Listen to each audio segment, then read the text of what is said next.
भानगर गांव। रात के ठीक 1 बजे थे। अमावस की उस रात पूरे इलाके में सन्नाटा इतना गहरा था कि चारों तरफ से अजीबोगरीब डरावनी आवाजें आ रही थीं। रिंकू देर रात एक पार्टी से घर लौट रहा था। तभी उसकी नजर एक पेड़ के नीचे पड़ी। वहां एक लड़की किसी मखमली धुन पर नाच रही थी। उसके बाल उड़ रहे थे और वह इतनी मग्न थी कि जैसे इस दुनिया में हो ही नहीं। नाचती हुई लड़की उसकी तरफ मुड़ी। क्या तुम मेरे साथ नाचना चाहोगे? यह कहकर वह फिर से नाचने लगी। रिंकू वहीं जड़ खड़ा रहा। लड़की ने उसे फिर बुलाया। आओ रिंकू, मेरे साथ नाचो, बहुत मजा आएगा। ये बात सुनते ही रिंकू को बहुत गुस्सा आया। उसने कहा, अरे ओए बावड़ी पूछ, तेरा दिमाग खराब है? पागल है क्या? रात के 1 बजे कौन नाचता है रे? रील्स बना रही है क्या? और मैं तेरे साथ नहीं नाच रहा। निकल यहाँ से। तभी अचानक एक पल में सब कुछ बदल गया। उस सुंदर लड़की का चेहरा भयंकर कंकाल जैसा हो गया। उसके कपड़े फटकर जैसे पुरानी हड्डियों के धागों से बने हों ऐसे दिखने लगे। वह अब हद से ज्यादा डरावनी लग रही थी। लड़की ने एक खंजर निकाला और पूरी ताकत से रिंकू के सीने में घोंप दिया। उसके चीथड़े उड़ गए। ज्ञान भाई और अमित भाई अपनी गर्लफ्रेंड से मिलने जा रहे थे और वही लड़की उनके ठीक सामने ठुमके लगाकर नाच रही थी। लड़की अब और भी ज्यादा पागलपन से नाच रही थी। अचानक वह पलटी और बोली, क्या तुम मेरे साथ नाचना चाहोगे? आओ एक साथ ठुमके लगाते हैं। अमित भाई का खून खौल उठा। उन्होंने चिल्लाकर कहा, हम तुझे क्या लड़की लगते हैं जो हम ठुमके लगाए? और तू इतनी रात को क्यों नाच रही है रे? तलविंदर का वायरस घुस गया है क्या? चल हट यहाँ से। हमारी गर्लफ्रेंड इंतजार कर रही है। जैसे ही अमित ने यह कहा, उस लड़की ने अपना घातक रूप ले लिया। उसका रूप इतना भयंकर था और अपने नोकिले पंजों से उनके बदन के 5-6 टुकड़े कर दिए। शिला की कहानी एक डांसर की दर्दनाक नियति। भानपुर गांव के ठीक पास में सर्बियन नाम का गांव था।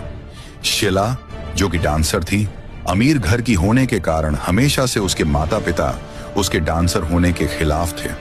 उसके पापा ने एक रात उसे बहुत डांटा। तुम्हें मैंने कितनी बार समझाया है ये सब नाचना बंद कर दो, लेकिन तुम हो कि अपनी जिद पर अड़ी हुई हो। तुमने हमारे खानदान का नाम मिट्टी में मिला दिया है। याद रखना शिला, मेरा बिजनेस तुम ही को संभालना है। शिला ने कहा, डैडी मैं नाचूंगी जब तक मेरी सांस चलेगी। मुझे नाचना बहुत पसंद है और मैं आगे भी यही करूंगी। मेरे पैरों को कोई नहीं रोक सकता। तुम्हें जो करना है कर लो, मेरा फ्यूचर उसी में है। ये सुनकर शिला की माँ भड़क उठी। तो ठीक है, फिर इस घर से तुम्हारा कोई लेना देना नहीं है। तुम अपना बोरिया बिस्तर बांध लो और यहाँ से चली जाओ। यहाँ तुम्हारी कोई जगह नहीं है। शिला ने एक गहरी सांस ली। बिना एक पल रुके वह गुस्से और टूटे दिल के साथ घर के बाहर निकल गई। पूर्णिमा की रात थी। चारों तरफ अंधेरा हो चुका था। रात घनी थी। शिला सूनी सड़क पर बिना किसी मंजिल के बस सीधे चली जा रही थी। चलते चलते उसकी नजर अचानक सड़क के किनारे एक लड़के पर पड़ी। उसका नाम राई स्टार था। राई स्टार अजीब तरीके से नाच रहा था। यह डांस काफी अलग था। शिला उसे देखकर एकदम से चौंक गई। जैसे ही वह कुछ कहने वाली थी, राई स्टार की नजर शिला पर पड़ी। वह अचानक उसकी ओर दौड़ पड़ा। शिला डर के मारे तेजी से पीछे की ओर भागने लगी। पीछे से राई स्टार चिल्ला रहा था, अरे ठहरो, मैं तुम्हें कोई चोट नहीं पहुंचाऊंगा। अरे रुको तो सही। शिला एकदम से रुक गई और पीछे मुड़ी।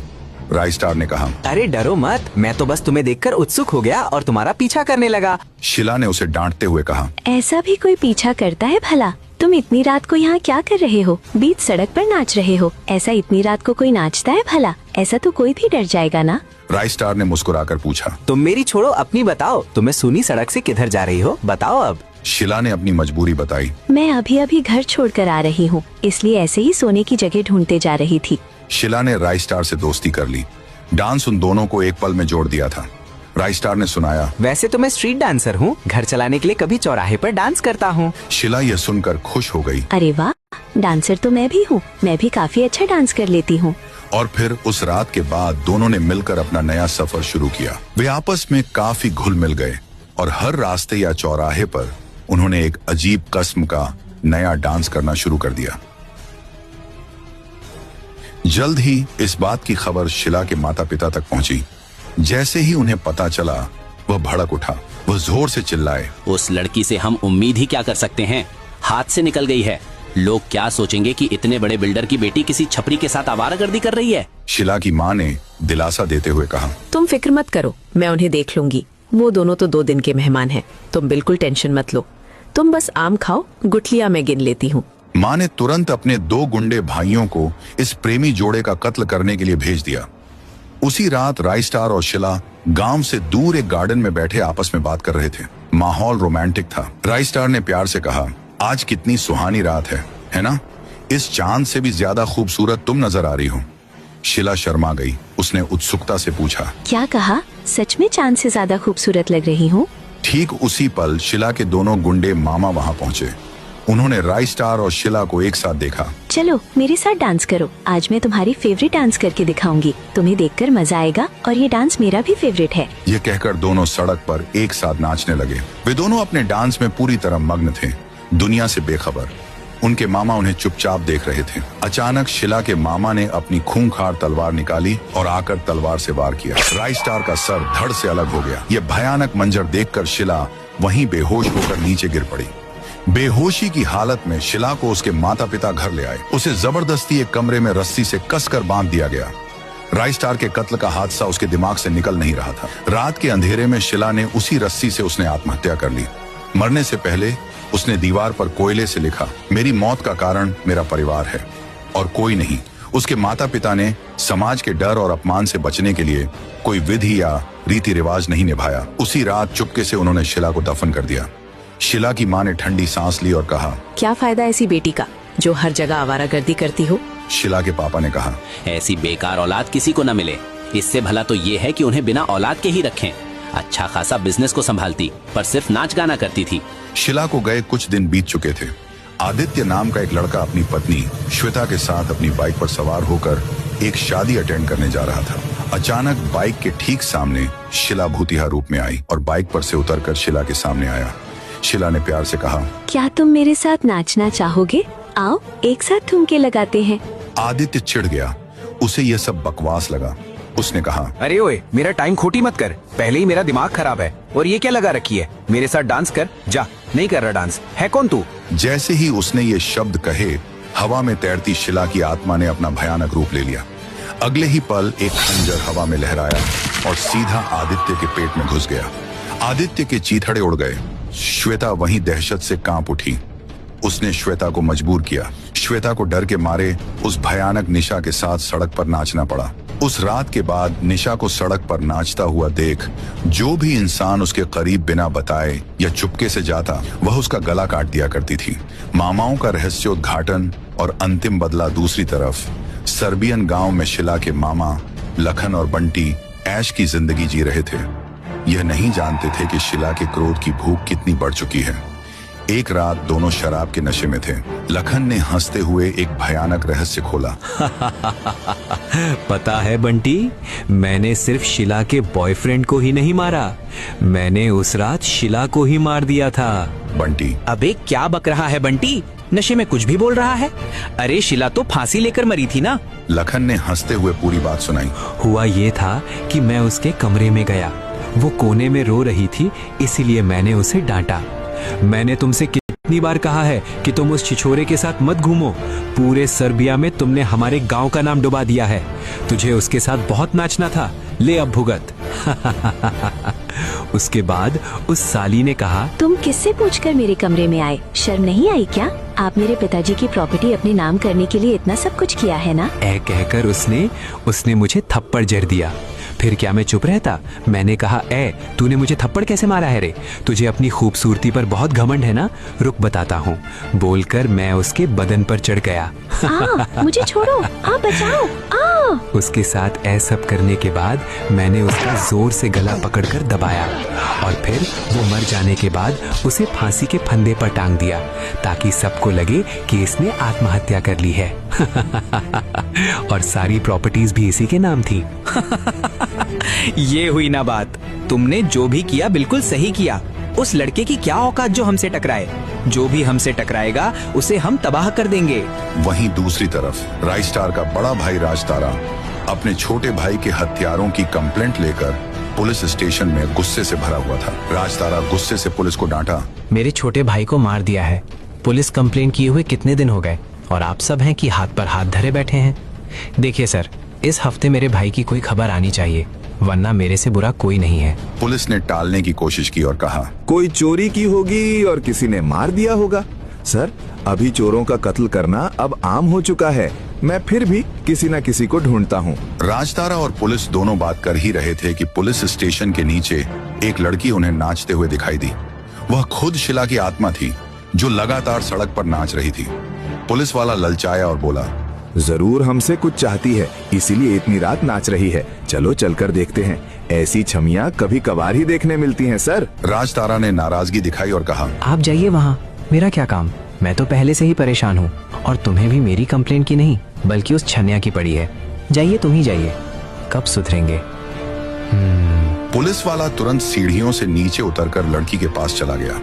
उसने देखा कि शिला बेहद खूबसूरत थी। खुश होते हुए उसने खुद से कहा, ओहो, इतनी रात को लगता है ये मेरी ही तलाश में है। जाकर देखता हूँ, आज तो मजा ही आ जाएगा। तू अकेली, मैं अकेला।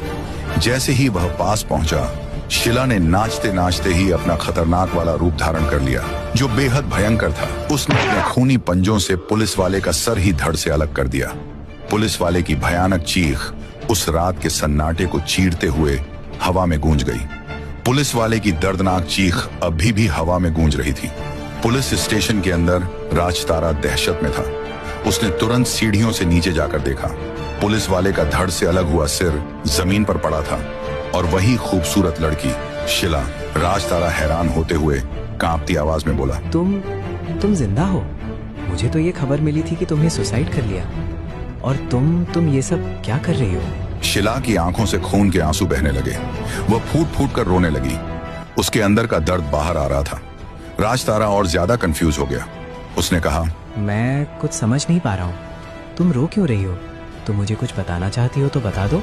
उसकी बात पूरी भी नहीं हुई थी कि अचानक शिला की भयानक आत्मा ने पलक झपकते ही राजतारा के शरीर में प्रवेश कर लिया। राजतारा का शरीर थरथराने लगा। वह अपने शरीर में कई सारे परिवर्तन महसूस करने लगा। उसकी आंखें अजीब सी चमक से भर उठीं और उसका चेहरा एकदम से सफेद पड़ गया। अब शिला ने राजतारा के शरीर पर कब्जा कर लिया था। अंदर से एक भयानक गूंजती हुई आवाज आई, शिला।